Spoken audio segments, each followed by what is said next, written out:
நாம் ஆவலோடு நமது பாசத்துக்குரிய ஒரு சகோதரருடைய கண்டன பேருரையை கேட்பதற்காக அனைவரும் காத்திருக்கிறோம். அவர் யார் என்று தெரிவதற்கு முன்னால் அவருடைய சிறப்பம்சங்களில் ஒரு சில. மலைவாழ் மக்களின் உரிமைகளை பெற்றுத் தருவதற்கு போராடியவர். மலைவாழ் மக்களின் உரிமைகளை பெற்றுத் தருவதற்கு போராடியவர். கோவை சிறைவாசிகளின் விடுதலைக்கு பெரிதும் போராடியவர். 40 வருடங்களுக்கு மேலாக நீதித்துறையில் பல்வேறு சேவைகளை செய்து நமது தேசத்தின் பிரபல மூத்த வழக்கறிஞரும் இந்திய கம்யூனிஸ்ட் கட்சியின் உறுப்பினருமான நமது பாசத்திற்கும் பெருமதிப்புக்கும் உரிய திரு பாபா மோகன் அவர்களை கண்டன பேருரையாற்ற அன்புடன் உங்கள் அனைவரின் சார்பாக அழைக்கின்றேன்.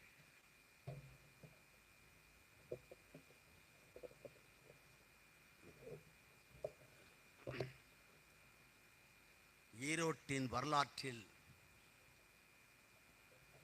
சரித்திரத்தால் பொறிக்கப்பட வேண்டிய ஒரு பிரம்மாண்டமான ஒரு மாநாட்டை இன்றைக்கு ஈரோடு கண்டிருக்கிறது. ஒரு பாசிச காவி கார்ப்பரேட் கூட்டம்,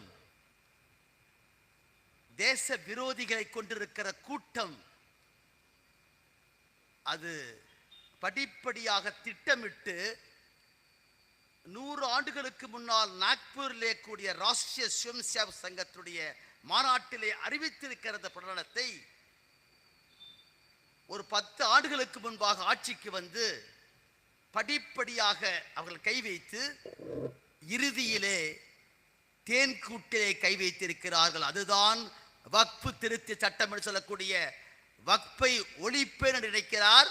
ஆனால் இந்த வக்ஃப் சட்டத்திலே கை வைத்திருப்பதே பிஜேபியுடைய பாசிச ஆட்சிக்கு முடிவு கட்டக்கூடிய ஒன்றாக மாறப்போகிறது என்பதை இந்த மாநாடு இன்றைக்கு அறிவித்துக் கொண்டிருக்கிறது.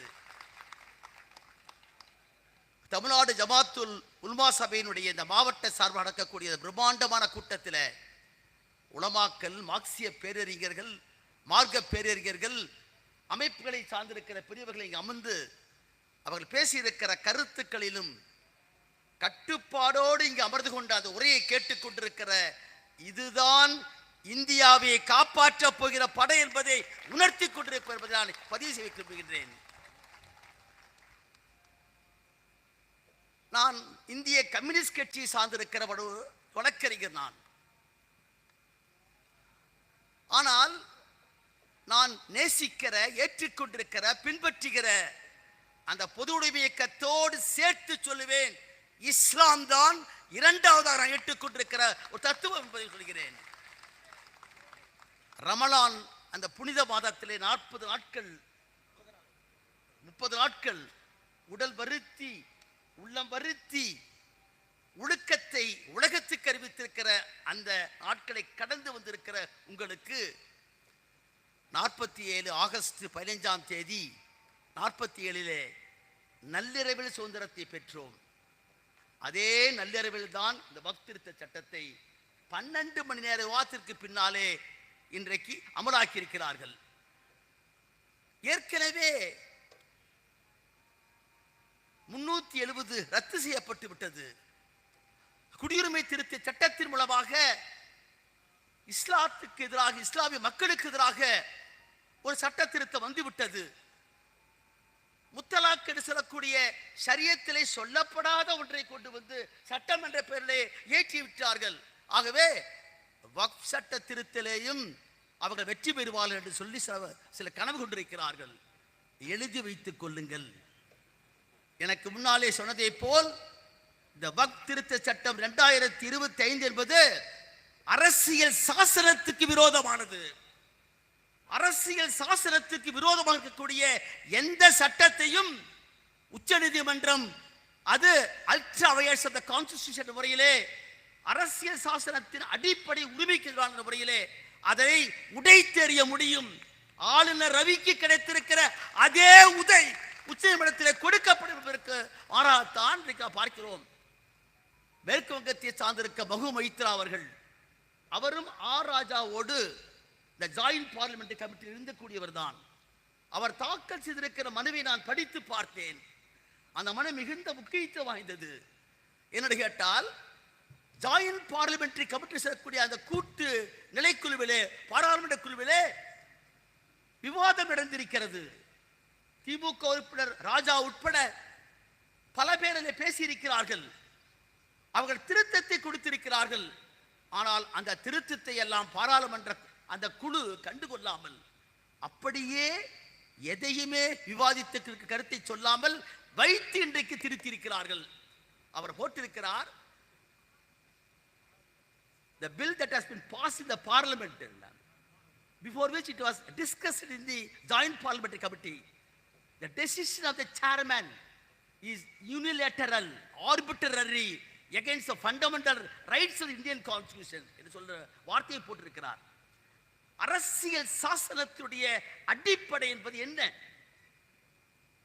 ஒரு 300 ஆண்டுகளுக்கு எதிராக பிரிட்டிஷ் ஏகாதிபத்தியத்தை எதிர்த்து போராடிய வரலாறு மட்டுமல்ல நமக்கு இருக்கிற வரலாறு. 2000 ஆண்டு காலமாய் இந்த தேசத்தை, தமிழ்நாட்டை, மக்களை ஊரென்றும் சேர் என்றும் பிரித்திருக்கிற கூட்டம் ஒன்று உண்டு. தொட்டால் தீட்டு, பார்த்தால் தீட்டு சொல்லக்கூடிய ஒரு கூட்டம் நம்ம எல்லாம் பிரித்து வைத்தது. அப்படி பிரித்து வைத்திருக்கிற மனு நீதி என்று சொல்லக்கூடிய மனு அநீதியை கொண்டிருக்கிற பார்ப்பன கூட்டம் தான், அந்த கூட்டத்துடைய அரசியல் தான் பிஜேபி என்பதை நாம் இன்றைக்கு பார்த்து கொண்டிருக்கிறோம். உனக்கு எதிராக முதல் குரல் எழுப்பியவர்கள் தான் இங்கே அமர்ந்து கொண்டிருக்கக்கூடிய இஸ்லாமிய பெருமக்கள் என்பதை பதிவு செய்கிறேன். மாப்பிள்ளை போராட்டத்திலே தொடங்கி இந்த நாடு முழுக்க இருக்கக்கூடிய மாபெரும் போராட்டத்திலே இஸ்லாமிய பெருமக்களுடைய பங்கு, அவருடைய வரலாறு, தியாகம் சாதாரணமான ஒன்று அல்ல. படிப்பு என்று சொன்னால், இந்த படிப்புக்கு முதல் தலைவியாக சொல்லக்கூடியவர் தான் சாவித்திரி புலே. 160 ஆண்டுகளுக்கு முன்னாலே படிப்பு சொல்லிக் கொடுப்பதற்காக பள்ளிக்கூடத்துக்கு போகிற போது இன்னொரு சேலையை தூக்கி கொண்டு போவாராம் சாவித்திரி புலே, புலேவுடைய மனைவி. ஏன் தெரியுமா? படிப்பதற்காக சொல்லிக் கொடுக்கிற அந்த எழுத்தறிவித்திருக்கிற இறைவன் பள்ளிக்கூடத்துக்கு நடந்து போகிற போது இன்னொரு சேலையை எடுத்து செல்லுகிற போது அவர் மீது மலம் வீசப்படும், சாணி அடிக்கப்படும், கழிவு நீர் கொட்டப்படும். அதையெல்லாம் தாங்கிக் கொண்டுதான் நான் சொல்ல, இப்பொழுது அல்ல, 160 ஆண்டுகளுக்கு முன்னாலே. அப்படி போய் கல்வி என்பதுதான் உன்னை விடுதலை செய்யும், அறிவுதான் உன்னை விடுதலை செய்யும் என்பதை அம்பேத்கர் சொன்னாரே, மார்க்ஸ் சொன்னாரே, இஸ்லாத்தினுடைய மார்க்கம் சொல்கிறதே, அதை நடைமுறைப்படுத்தி காட்டிய மாபெரும் தலைவிதான் புலே. ஆனால் அவரோடு சேர்ந்து இன்னொரு பெயர் உண்டு, பல பேருக்கு தெரியாது. அவர் பெயர் பாத்திமா. புலேவோடு சேர்ந்து கொண்டு அந்த தாயை காப்பாற்றி தன் வீட்டிலே அடைக்கலம் கொடுத்து கல்வி கெடுத்து பெருமை அந்த பாத்திமா என்று சொல்லக்கூடிய மிகப்பெரிய தலைமைக்கு உண்டு. அதே போல் இந்த மேடையிலே நான் மணிக்கணக்கில் பேச முடியும். முதல் சுதந்திர போராட்டம் என்பது 1857 அல்ல, அதற்கு முன்பாகவே வேலூர் தமிழகத்தில் பிறந்திருக்கிற ஊர், அங்கே கழிவிலேற்றினார்கள். சுதந்திரத்திற்காக போராடிய மக்களை கழிவிலேற்றினார்கள் தெரியுமா? அப்படி கழிவிலேற்றிய போது 1801 6 வரை தொடங்கியிருக்கிற அந்த மிகப்பெரிய கொடுமையிலே, வேலூர் புரட்சியிலே அதிகமாக கொல்லப்பட்டவர்கள், தூக்கிலேற்றப்பட்டவர்கள் இஸ்லாமிய பெருமக்கள் என்பதை வரலாறு பதிந்திருக்கிறது. இந்த மண்ணோடு மண்ணாக தங்களை ஆகிரியாக்கிக் கொண்டு பிரிட்டிஷ் ஏகாதிபத்தியத்திற்காக போராடிய மிகப்பெரிய மக்கள் தான் இங்கு இருக்கிற மக்கள். ஆனால் சுதந்திரத்திற்காக கையை கூர்த்து உயர்த்தாத ஒரு கொடூர கூட்டம் தான் இன்றைக்கு இருக்கிற பிஜேபியும் அன்றைக்கு இருக்கிற ஆர்எஸ்எஸும். ஏன் நான் சொல்லினேன்னு சொன்னால், ஆர்எஸ்எஸ் வரலாறு பற்றி பல புத்தகங்கள் வந்திருக்கின்றன. கோல்வால்கருடைய பெஞ்ச் ஆஃப் தாட், கருத்து குவியல் சொல்லக்கூடிய புத்தகத்தை படித்து பாருங்கள். 100 ஆண்டுகளுக்கு முன்பாக 3 முக்கிய இயக்கங்கள் தோன்றின இந்தியாவிலே. ஒன்று, நாம் நின்று கொண்டிருக்கிற இந்த மண்ணில் தான் பெரியார் ஆரம்பித்திருக்க சுயமரியாதை இயக்கம் துவங்கப்பட்டது. ஆகவே பெருமைக்குரியவர்கள் நாம் எல்லாம். இன்றைக்கு நீ மதம் மாறுவது நினைத்தால் இஸ்லாத்துக்கு போயிடு சொன்ன ஒரு மாபெரும் மனிதன் தான் ஈரோட்டு பெரியார் என்பதை மறக்க கூடாது. ஏனென்று கேட்டால் இறைவன் சன்னதியிலே மிகப்பெரிய கோடீஸ்வரராக இருக்கலாம், அல்லது சாதாரண ஏழை முஸ்லிமாக இருக்கலாம். நான் கண்ணார பார்த்தேன். நாகூரிலே ஒரு பாசல் பாம் வழக்கு நடத்தி கொண்டிருக்கிற போது ஈத்தாஸ் என்று சொல்லக்கூடிய ஜட்ஜ் இருந்தார். அதிலே நாகூரை சார்ந்திருக்கிறவர் குற்றம் சாட்டப்பட்டிருந்தார்கள். அவரோடு நான் வெள்ளிக்கிழமை தொழுகைக்கு போகிறவர் பார்த்தேன். நீதிமன்றத்தில் நின்று கொண்டு மிரட்டி அத்தனை பேர் அச்சுறுத்தக்கூடிய அந்த நீதிபதி அவருக்கு முன்னாலே குற்றம் சாட்டப்பட்டிருக்கிற நம்ம தோழன் முன்னாலே உட்கார்ந்து கொண்டு அவர் மண்டியிட்டுக் கொண்டிருக்கிறார். அவருக்கு பின்னாலே கட்டுப்பாடோடு அமர்ந்திருந்தார் நீதிபதி. இறைவனுக்கு முன்னால் எல்லோரும் சமம் என்பதை சொன்ன தத்துவம் தான் இஸ்லாமிய மார்க்கம் என்பது. பக்கத்து வீட்டுக்காரன் பசித்திருக்கிற போது தன் உணவில் பாதியை கொள்கிறது. அவன் இந்துவா கிறித்துவா யார் என்று பார்க்க சொல்லவில்லை.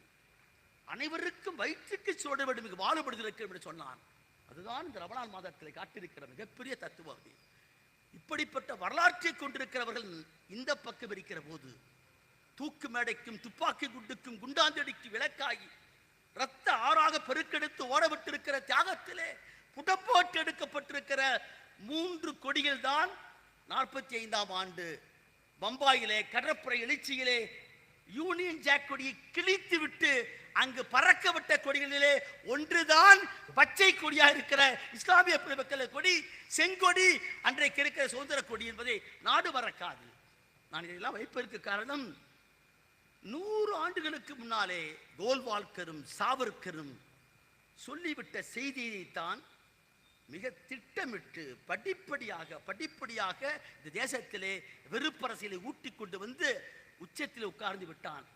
ஆகவே என்ன சொன்னார்கள் கோல்வால்கர்? உங்களுடைய சக்திகளை வீணடிக்காதீர்கள், உங்களுக்கு இருக்கிற ஆத்ம பலத்தை, உங்களுக்கு இருக்கக்கூடிய அனைத்து சக்திகளையும் வீணடிக்காதீர்கள். பிரிட்டிஷ் ஏகாதிபத்தியம் நமக்கு எதிரி அல்ல, நமக்கு எதிரி இஸ்லாம், நமக்கு எதிரி கிறிஸ்தவர்கள், நமக்கு எதிரி கம்யூனிஸ்டுகள் என்று சொல்லி அன்றைக்கே பிரகடனப்படுத்தினான் கோல்வால்கரும் சாவர்கரும். ஆகவே இவர்களை எல்லாம் ஒழித்து கட்டுவதற்கு உங்கள் சக்தியை சேகரித்து சொன்னான். தெரிந்தோ தெரியாமலோ காலத்தின் சூழலிலே ஒன்றுபட்ட அந்த கூட்டம் ஆட்சிக்கு வந்து விட்டது. ஆகவே அவனுடைய நோக்கம் என்ன தெரியுமா? 2 நேஷன் தியரி என்று சொல்லுவார்கள். 2 நாட்டு கொள்கை, 2 தேச கொள்கை. இந்தியா என்று சொன்னால் அது இந்துக்களின் நாடு. ஆகவே இஸ்லாமியர்கள், கிறிஸ்தவர்கள், கம்யூனிஸ்டுகள் 2ஆம் தர குடிமக்களாகத்தான் இங்கே இருக்க வேண்டும். இந்தியாவுக்குள் இருந்திருந்தால், கால் வைத்தால், இருந்தால் இந்துக்களைத்தான் முதல் ஏற்றுக்கொண்டிருக்க வேண்டும். இந்துக்கள் நாடு என்பதை ஒத்துக்கொண்டால் தான் இங்கே இருக்க வேண்டும்.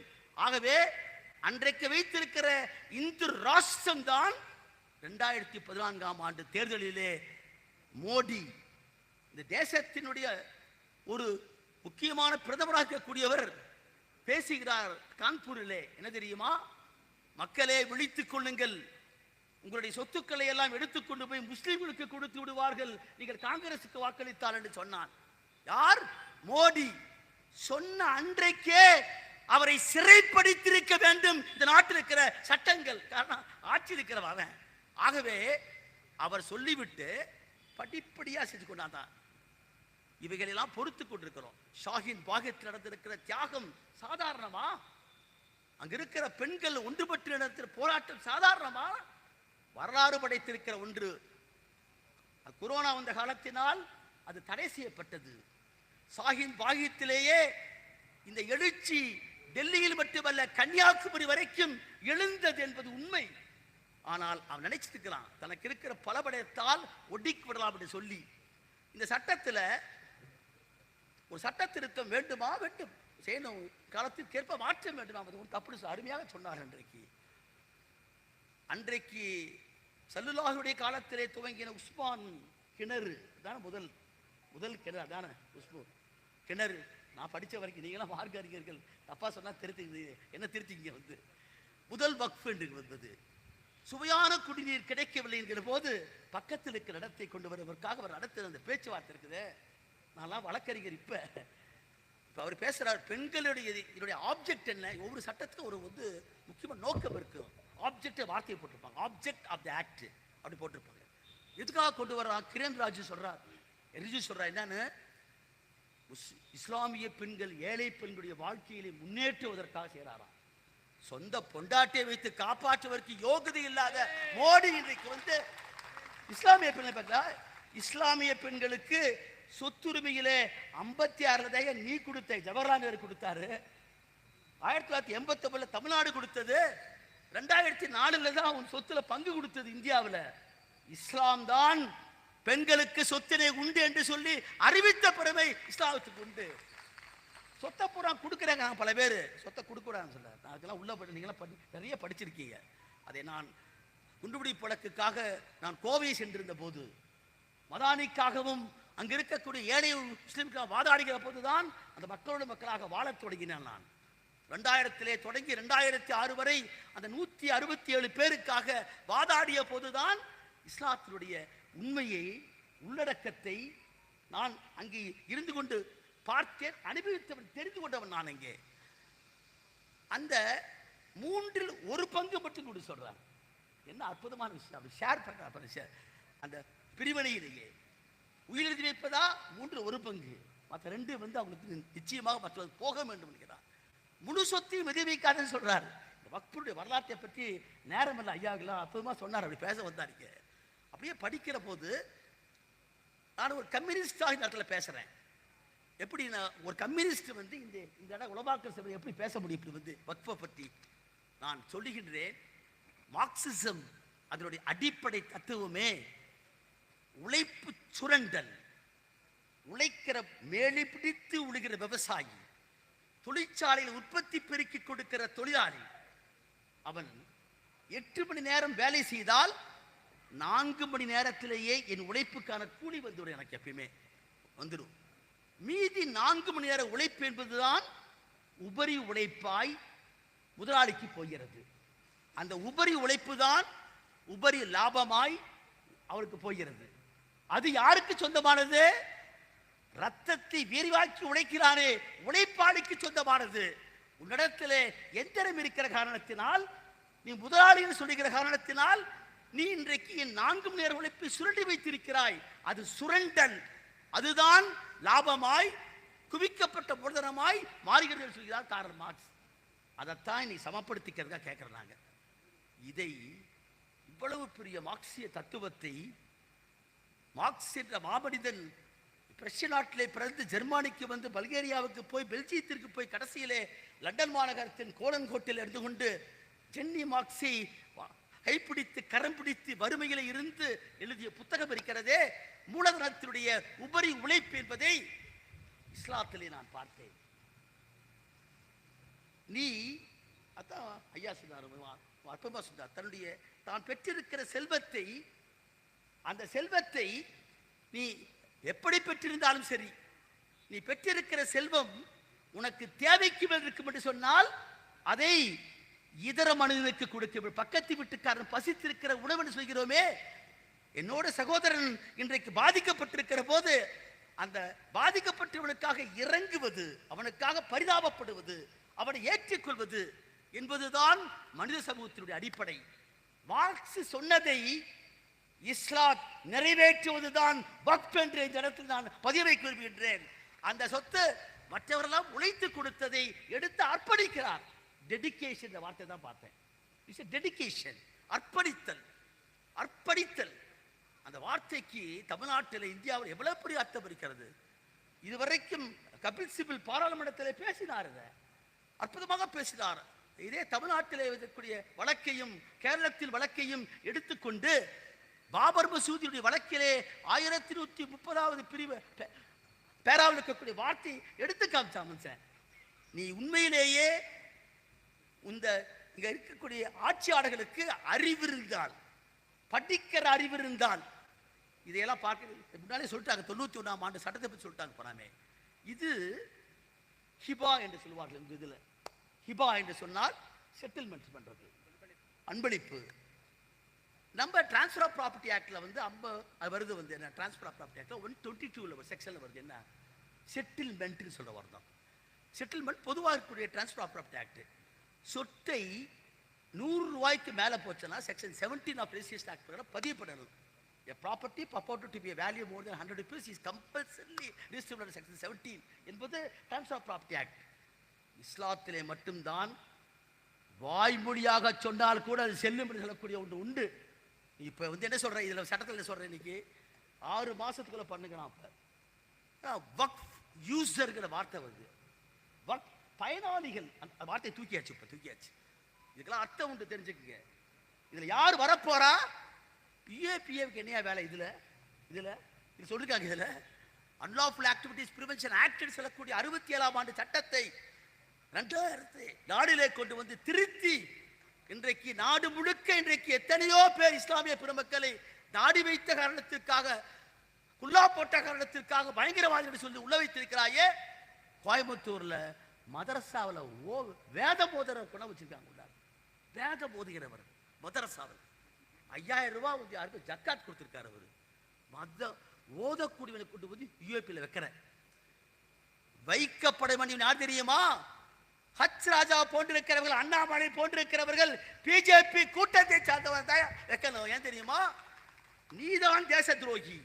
இந்த தேசத்திற்காக தங்களை ஆகிருதியாக்கிக் கொண்டிருக்கிறவர்கள் தான் இங்கே மாமன் மச்சான்களாக சேர்ந்து வாழ்ந்தவர்களாம். இங்கே அப்பேற்பட்ட மாபெரும் மனிதர்களை இந்தியாவுடைய முதல் பயங்கரவாதம் என்று சொன்னால் அது மகாத்மா காந்தியுடைய மிகப்பெரிய படுகொலை.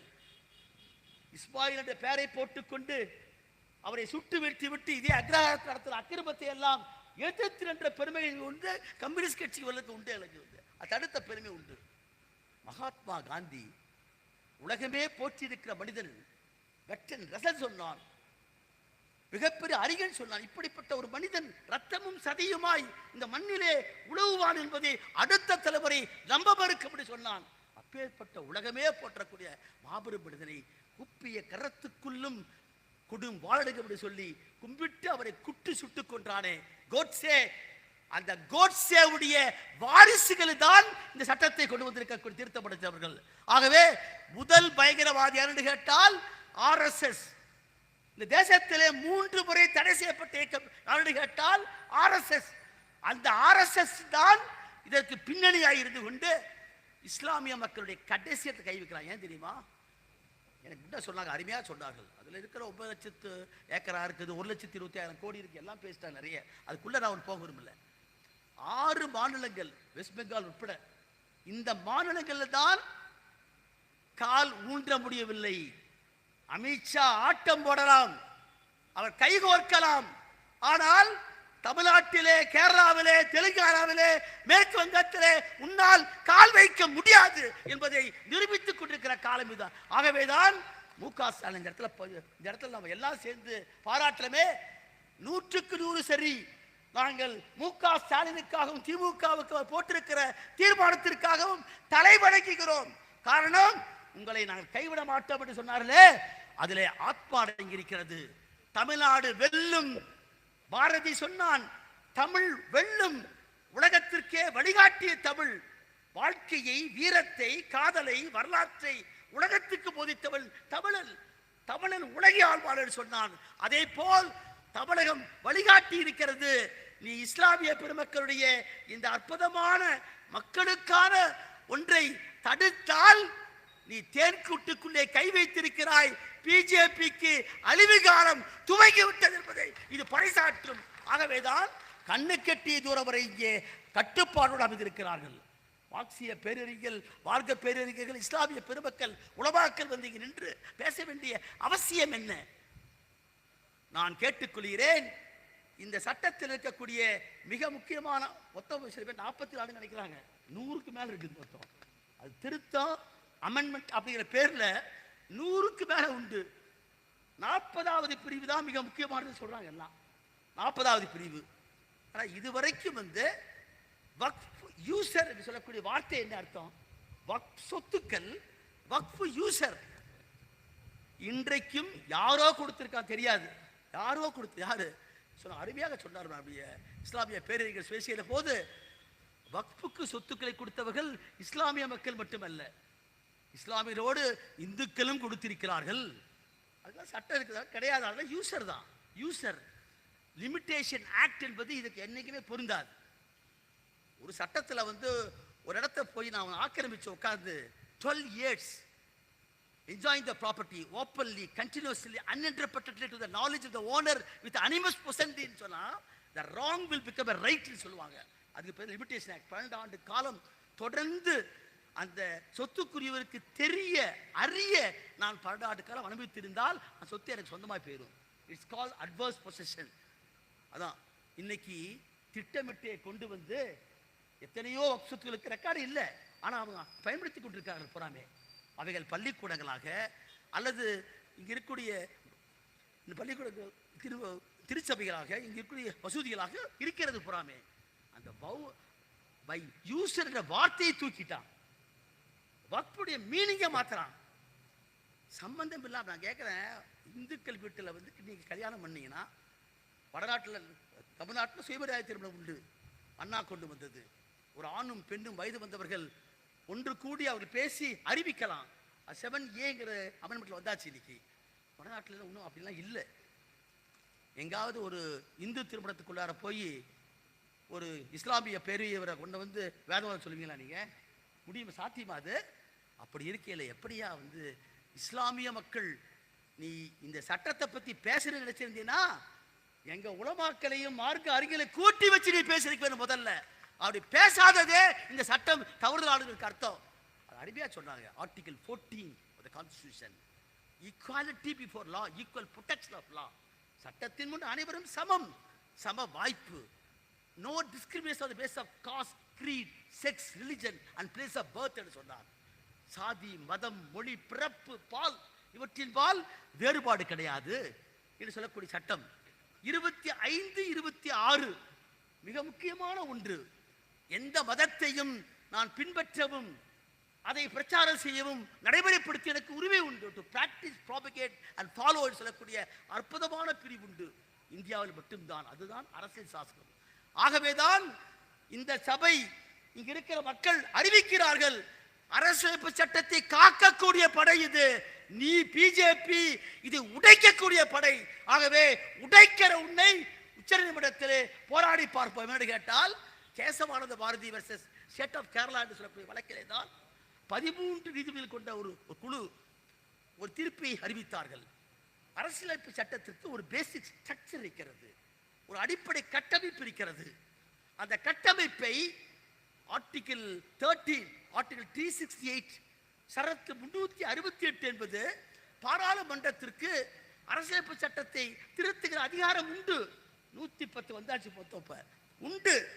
ஆனால் உனக்கு அறுதி பெரும்பான்மை இருக்கிற காரணத்தினாலேயே அரசியல் சாசனத்தின் அடிப்படை கட்டமைப்பை கை வைக்க முடியாது என்று சொல்லக்கூடிய சட்ட திருத்திருக்கு. இன்றைக்கு வரைக்கும் அதான்.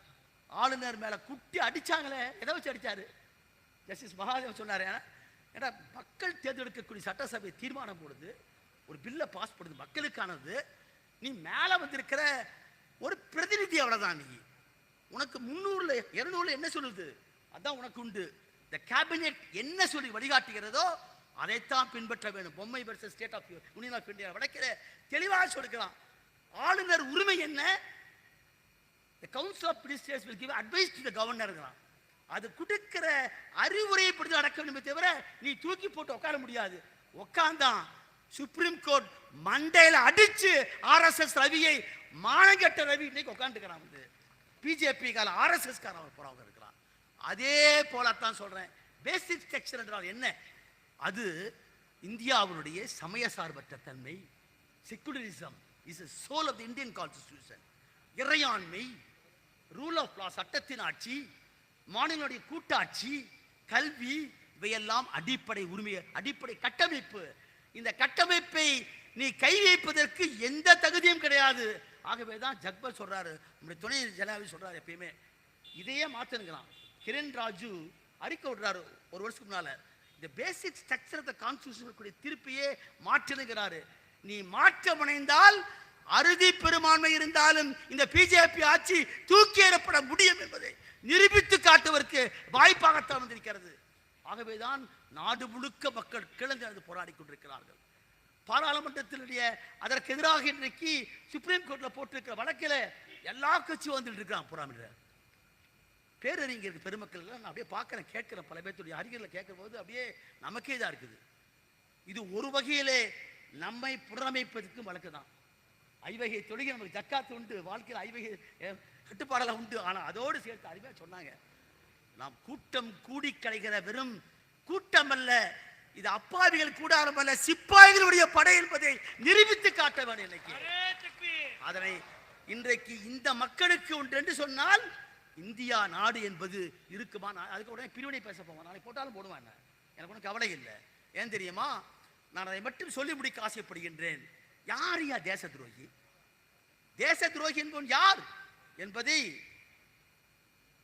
மோடியே குஜராத்தில் முதல்வராக இருந்த போது அவர் சொன்னதை எடுத்து போட்டுக்கிறான். தற்போதைய பிரதமர் நரேந்திர மோடி குஜராத்தில் முதல்வராக இருந்த போது ஐரோப்பிய செய்தி நிறுவனமான ராய்ட்ஸ் நிறுவனத்தின் செய்தியாளர் பேசிக் கொண்டிருந்த போது தன்னை ஒரு இந்து தேசியவாதி என்று அறிமுகப்படுத்தியிருக்கு.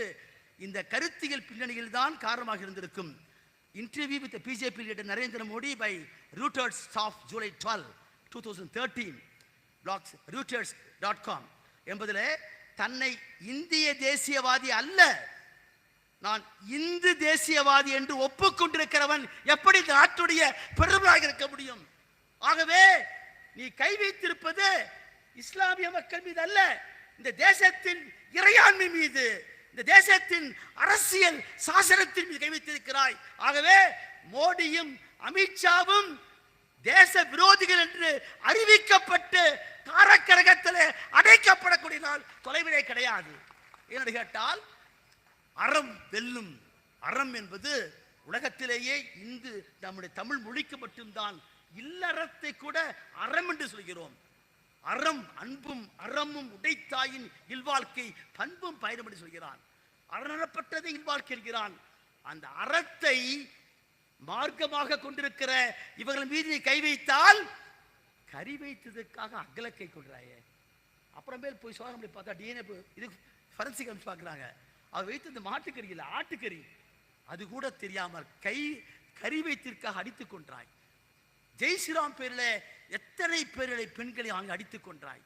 2000 முஸ்லிம்களை கொன்று குவித்தாய் எங்க குஜராத்தில்.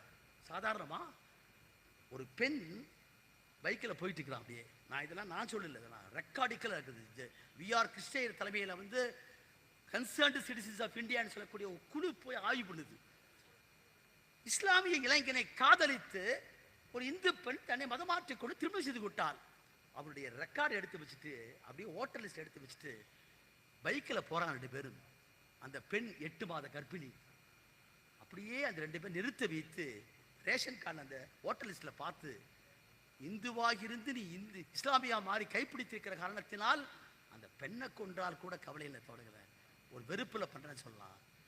8 மாத குழந்தையை அறுத்தெடுத்து சூலாயத்தை வித்து குத்துறாங்க. நான் வெறும் மேடைக்காகலாம் பேசல, ரெக்கார்டட் எவிடன்ஸ் தெரிஞ்சுக்கீங்க. இதை போய் உள்ளுக்குள்ளேயே ரெக்கார்ட் பண்ணிட்டு வந்திருக்கிறான். இதை கிருஷ்ணயனுடைய அந்த குழு ரெக்கார்ட் பண்ணிருக்கிறான். 2000 பேரை கொன்று குவித்திருக்கிற அந்த சொசைட்டி எம்பி ஒருத்தர், இஸ்லாமிய எம்பி, அற்புதமான மனிதன், அத்தனை பேரை காப்பாத்தினான். அங்க பெண்ணை கற்பழித்தான். அந்த பெண்ணை போராடினான், கடைசி வரைக்கும் போராடிய 10 ஆண்டுகளை தூக்கி வெளியே விடுறான். அவனை விடுறான். இந்த கோகுல்ராஜன் ஒருத்தன் அப்போ 2 கோர்ட்டில் தண்டனை வாங்கி கொடுத்த குற்றவாளின்னு சொல்லிட்டு. ஆனா அவன் பாருங்க, ஒரு நாள் பருவன்னு சொல்லிட்டு மாவீரனா வெளியே வர்ற மாதிரி 2 ஒரு ஆணும் பெண்ணும் உட்கார்ந்து பேசிய காரணத்திற்காக அடைத்துக் கொண்டு போய் வெட்டி கழுத்தை வெட்டி நாக்க வெட்டி கொண்டா. அந்த கொடூரமான கொலை அதை போல 2000 பேரை கொண்டு குவித்தவர் தான் இவர்கள்.